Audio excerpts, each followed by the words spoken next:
बिस्मिल्लाहिर्रहमानिर्रहीम। अस्सलामुअलैकुम। Class 9 chemistry में हम ऑनलाइन क्लासेस की तरफ अब अपना पहला कदम उठाते हैं और हम पहली क्लास की तरफ आते हैं। इससे पहले हमने फ़िज़िकल क्लासेस में चैप्टर नंबर 5, 6 पढ़ लिया था।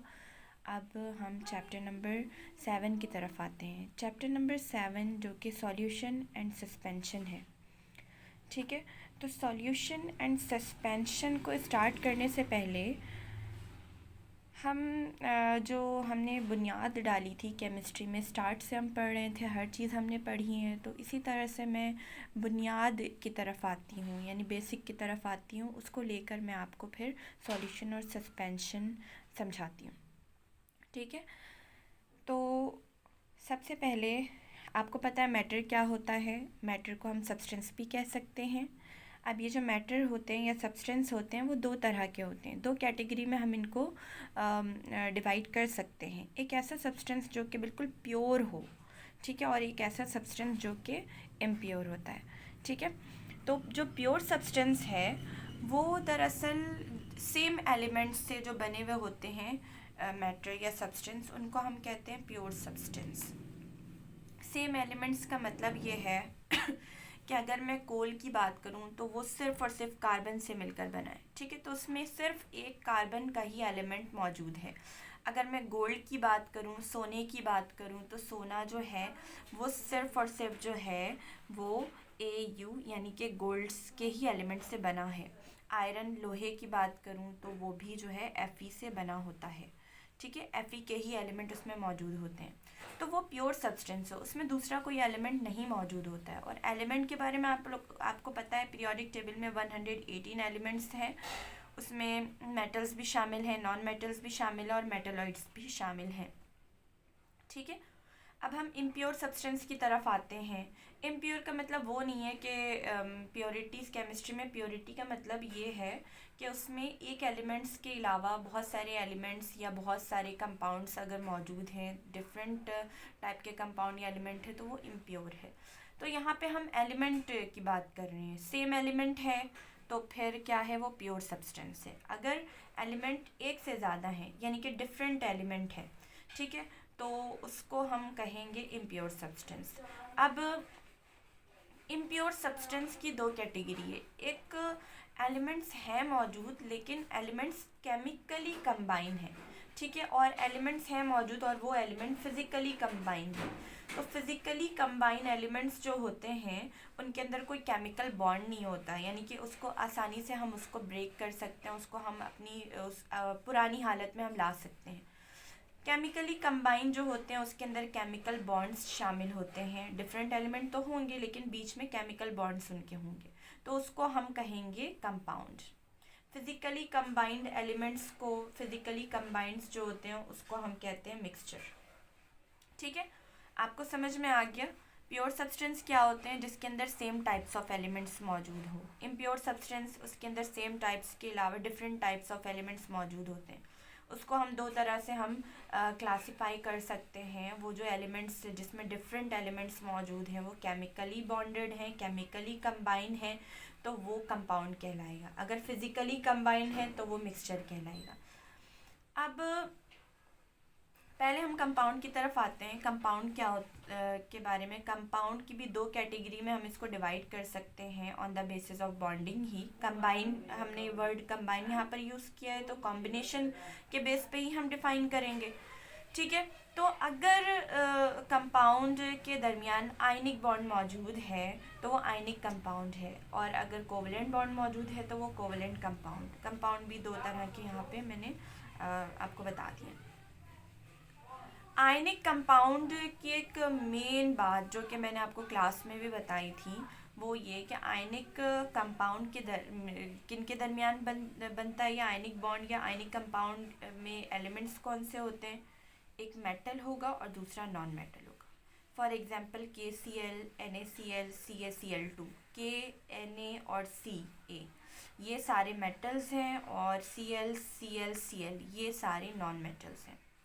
उसमें मैंने आपको ट्रिक भी बताया था कि मेटल मेटल को हम कैसे पहचानेंगे? मेटल के नेम के एंड में यम आता है, इससे हम पहचान लेंगे कि वो सारे मेटल्स हैं, और जिनके नेम के एंड में यम ना आए वो सारे नॉन मेटल्स हैं। For example sodium, potassium, calcium. उसके अलावा कुछ एलिमेंट्स के नाम के आखिर में यम नहीं आ रहा था, लेकिन उसके लैटिन नेम पे अगर हम जाते हैं तो उसमें यम आता है। ठीक है, तो कोवलेंट की बात अगर करते हैं तो कोवलेंट कंपाउंड नॉन मैटर के दरमियान बनता है, सही है।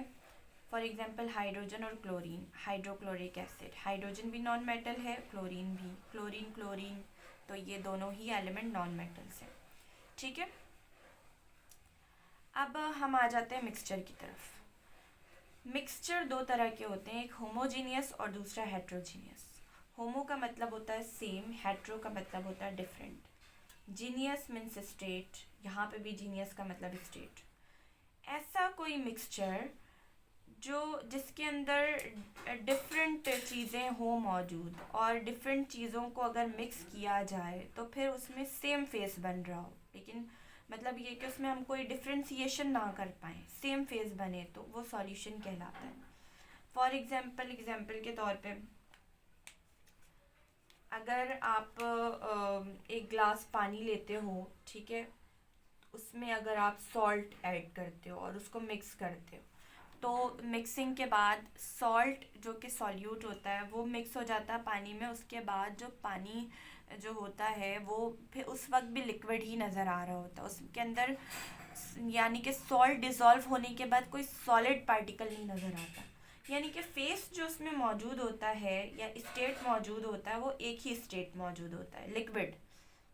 ठीक है, तो उसको हम कहते हैं वो सॉल्यूशन कहलाएगा, जिसके अंदर सेम स्टेट नज़र आ रहे हो। अभी मैंने एक नमक और पानी की मिसाल दी, वैसे ही अगर आप ग्लास में पानी लेंगे और पानी में आप अगर शुगर ऐड करते हैं और उसको मिक्स करते हैं, उसके बाद क्या आपको शुगर के पार्टिकल भी नज़र आ रहे होते हैं डिज़ोल्व होने के बाद, या कोई सॉल्यूट नज़र आता है? नहीं नज़र आता। वो डिज़ोल्व अगर हमने कर दिया सही तरीके से तो वो सिर्फ लिक्विड ही नज़र आएगा, तो उसमें सिर्फ एक स्टेट नज़र आएगा, यानी कि लिक्विड ही स्टेट नज़र आ रहा है, तो फिर वो सॉल्यूशन कहलाएगा।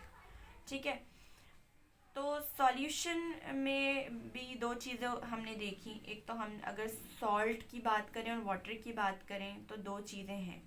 ठीक है, अगर मैं इसमें सॉल्ट ऐड करती हूँ, उस वाटर वाली ग्लास में एक सॉल्ट है और इसके अंदर वाटर,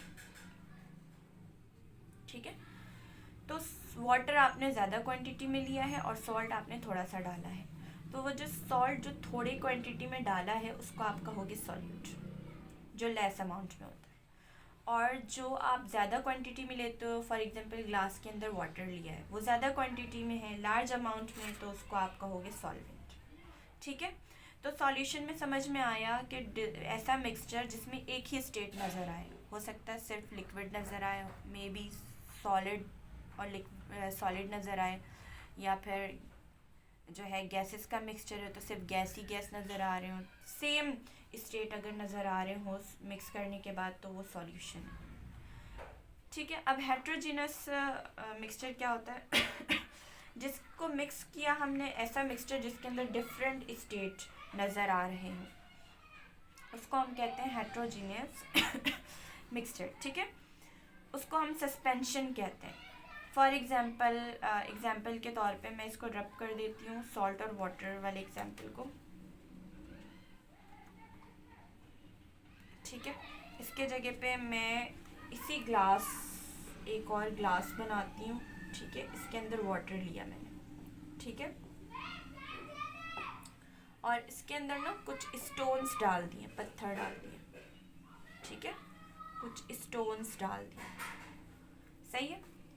तो ये भी एक मिक्सचर है, लेकिन इसमें स्टोन्स जो है या सैंड है, रेत है, वो नज़र आ रही है। ठीक है, एक स्टेट हमारे लिक्विड का स्टेट है और दूसरा ये जो स्टोन नज़र आ रहा है ये कोई सॉलिड है ये। ठीक है, तो इसके अंदर आपका ये स्टोन भी नज़र आ रहा है, ये वाटर भी नज़र आ रहा है, तो एक स्टेट आपका ये हो गया कि आपका ये सॉलिड और ये वाटर लिक्विड, तो आपको ये दोनों स्टेट इसमें मौजूद नज़र आ रही हैं।